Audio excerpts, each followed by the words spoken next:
4. 短文听解，听短文回答问题。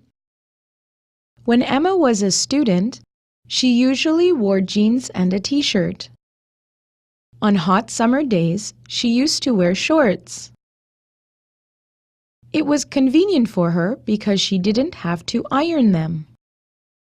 Now, she is a clerk in a clothing store. She wears skirts or dresses.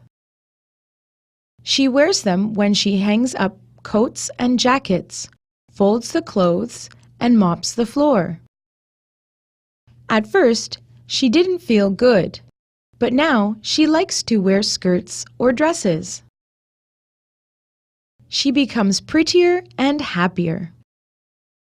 But there is another new problem. She spends too much time choosing clothes before going to work.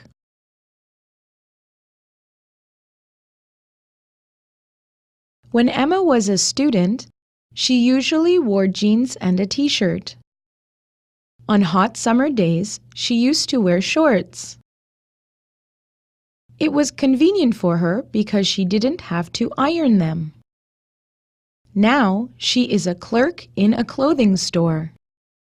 She wears skirts or dresses.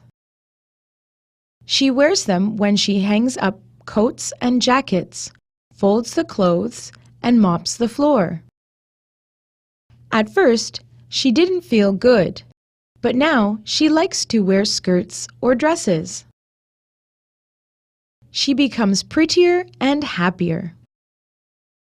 But there is another new problem. She spends too much time choosing clothes before going to work.